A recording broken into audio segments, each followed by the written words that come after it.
Welcome back, everyone. Today, we are doing something a little bit different and diving deep into the mind-bending world of Netflix's Dark. I believe this is an underrated show that came out back in 2017. We're going to break down the first season. I just wrapped up the first season yesterday and explore the fascinating time concepts that make this show one of the most complex and captivating series out there that I've seen, at least.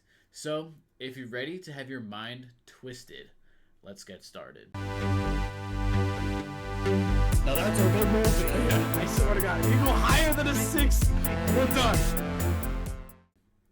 So to begin season 1 of Dark, just to kind of give you a recap of season 1, and yes, there will be spoilers throughout this entire video, so if you're unfamiliar with the season, I highly suggest clicking away and not watching this.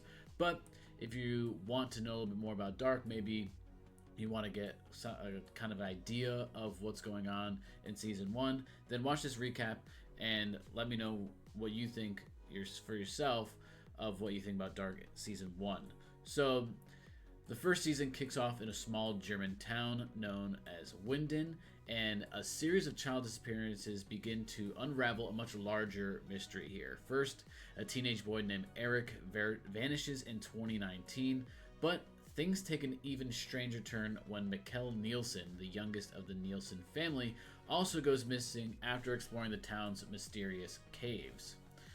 As the search for Mikkel unfolds, we discover that Winden's caves hide a dark secret, a time portal that connects different periods, 1953, 1986, and 2019. Mikkel is actually transported back to 1986, where he is adopted by the Tiedemann family, grows up under the name Michael Kahnwald, and eventually becomes Jonas Kahnwald's father. Then, move on down the season a little bit. A mysterious stranger arrives in Winden and reveals to Jonas that time travel is real and that Mikkel is, in fact, his father. The stranger helps Jonas navigate the tangled web of time loops that seem to ensnare Winden's residents, leading him to the shocking realization that his family is deeply intertwined in the town's dark history. From there, the town's nuclear power plant is central to these mysteries. An incident in 1986 caused a radioactive leak somehow connected to the time portal. Claudia Tiedemann, the plant's director, becomes a key figure as she tries to understand and manipulate time itself. As the season progresses, we're introduced to Sic Mundus, a secret society that has been manipulating events across time. Their leader, Adam, is revealed to be an older version of Jonas, who believes the only way to end the endless cycle is to destroy time itself. And lastly, in the final episode of season 1, the season ends with Jonas being transported to a post-apocalyptic future, leaving us with more questions about how these events will unfold. And to my understanding from what I hear, things only get more complicated from here. Now, there is a lot. I mean, I did recap kind of some of the big key takeaways from this first season, but there are things with Ulrich going back in time, and you kind of see how Helge gets his ear all messed up. There's a bunch of other things to touch upon in the first season that are very complicated and complex to the story itself, but these are some of the key concepts. So on to the little next section I wanted to break down were some of the different time concepts that were seen within Dark itself. Now, if you're familiar with time concepts through Christopher Nolan, with he had his films like Interstellar, as well as Tenet, and seeing how that time is manipulated. This is also a very interesting way to see how time is manipulated through here, because you're dealing with 3 different timelines and things happening on those timelines that are influencing the future as well. So it's very interesting because when Ulrich is going back to 1953, they take photos of him with a mugshot because of what he did to Helga. So there's a lot of maneuvering to do and a lot of mind-bending time concepts. So now that we've kind of recapped some of the key events of season 1, let's take a look at some of the ideas that actually make the show so unique and thought-provoking. So first up is the eternal recurrence. Now, this is a philosophical concept that suggests that time is cyclical, with events repeating infinitely. In Dark, we see how characters are trapped in time loops, reliving the same events across different eras, 1953, 1986, and 2019. No matter what they do, it seems like they're destined to repeat the same mistake. So it's interesting because when Jonas first goes to 1986, and he basically is standing there contemplating whether or not he should go and bring Mikkel back. And basically he's left with the dilemma of, well, do I go, bring him back, and I cease to exist? Because without Mikkel being in the 80s, he never grows up in the 80s. He never meets Jonas's mom. He never exists at that point. So that's an interesting thing, and this is a thing that happens every 33 years. If you noticed, 1953 is 33 years from 1986. 1986 is 33 years from 2019. So then in the final episode, if you add 33 to 2019, you get 2052. So that's what I believe, before seeing anything about season 2, is what's happening with that. So eternal recurrence, cyclical loop, and no matter what happens, it seems that they're going back and kind of stuck in this loop. And we see that with Ulrich going back to 1953 and trying to kill younger Helga so he doesn't go and start doing some of the atrocities. And we even see that with the 2019 Helga going back and trying to stop himself as well, but that doesn't really end up being anything, and at the end of the day, everything still kind of takes place. Next is the determinism and predestination concept. So Dark plays with the idea that all events are predetermined, and the characters struggle with the notion of free will. So Jonas in particular questions whether he can change his fate, or if everything is already set in stone by events from the past. So that's kind of that same dilemma of does he go and bring Mikkel back, or lose, risking being alive at that point.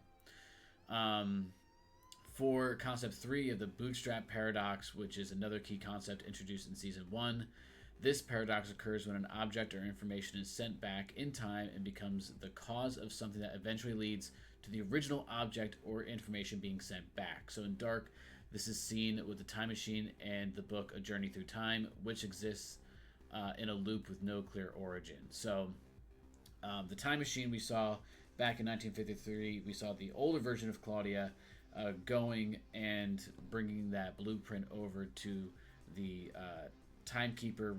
I forgot what his name was at this point, but he goes and he creates it and had it on him, and also had a cell phone in 1953 too, which Ulrich has left there as well. So that's another interesting concept there too.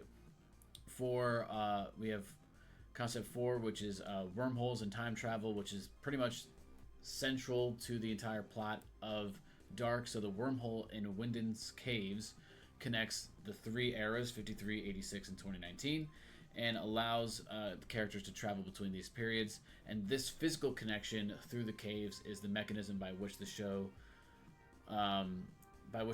intricate timelines are woven together. So everybody kind of travels through the cave to go to all the different eras through their windy tunnels, and that's how they kind of get around. There's a little fork in the cave, and they pick kind of which way to go.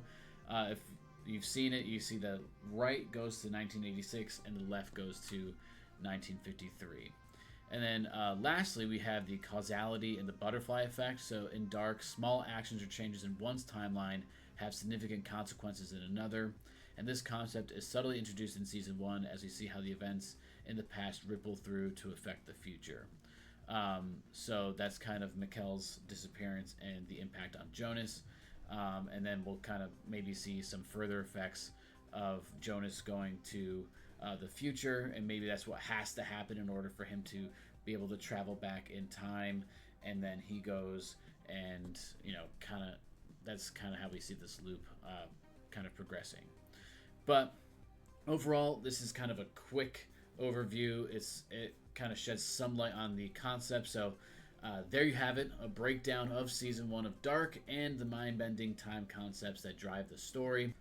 I almost forgot as I was editing this, the most important thing is we do reviews, and I completely forgot to incorporate a review of season 1 of Dark. So this show was actually recommended to myself, so that's why I wanted to take a look into it, watch it. I did watch it in German, so there is that of watching the subtitles. That is probably the prime way to watch it because there's something about German that really just adds to that. But with that said, I really thought going into this, not knowing anything about it, just hearing some recommendations and reviews from other people, this show definitely combines some type of like Stranger Things aspect to it.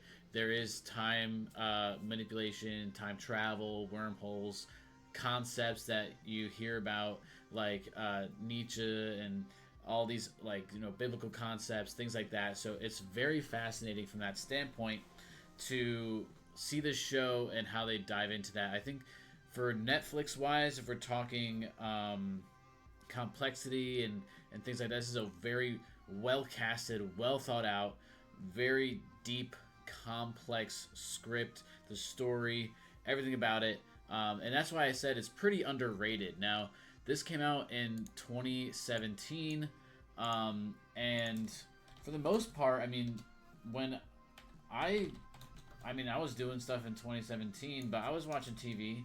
I had not heard anything about Dark until last month, earlier this month. So, actually, not even a couple of weeks ago.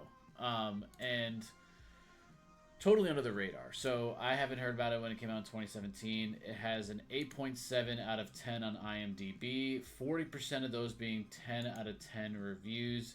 And then it has a 95% fresh tomato. It's not a certified tomato on the tomato meter with a 94% audience score. So high ranking. I mean, if we look at Stranger Things season 1, let's see what those reviews are. And actually, I mean, same rating on IMDb, 8.7 out of 10, with 34% being 10 out of 10, and a 91% fresh tomato with a 90% popcorn or audience review. So Dark, actually, if you think about it, is a little bit better than Stranger Things. And you don't have some of those really, not like cliche concepts, but the acting in Dark, it's good, it's decent. I like it. I think it gets the job done. I think Jonas, with some of his decisions, the way that guy plays him, it definitely makes you like talk to your screen. You're like, what are you doing? Like, why are you so awkward? Why are you acting so suspicious? So it gets you involved with the show. With that said, season 1 for me is going to get I'm going to give it a 9.4 out of 10. I think that's a very respectable score. Not a lot of CGI. The show's called Dark. It's a very dark, lighted show. And you do have to play a little bit loud on your TV just because they talk very quietly. But overall, for a show that's in another language, for not knowing anything about going into it, the time concepts, just the story, everything about it, 9.4 out of 10 for me. And hopefully I get to hear some of your recommendations and what you think, your own opinions, in the comments below. I will be reading them and checking up on them, so hopefully I tap into the Dark community here, and let me know what your thoughts on season 1 of Dark. I'm going to start season 2 probably after I am done recording and editing this, so hopefully within the coming weeks I will have this second season recap for you, and then third season from then on. And then maybe we can talk about some time concepts and go into all those interesting things there. But for now, let me know what you think down below in the comments, what your review of Dark is and what you thought about season 1. If you enjoyed this video, don't forget to like, subscribe, and hit that bell icon so you don't miss another deep dive into season 2 and season 3, where things are going to get even more confusing and twisted.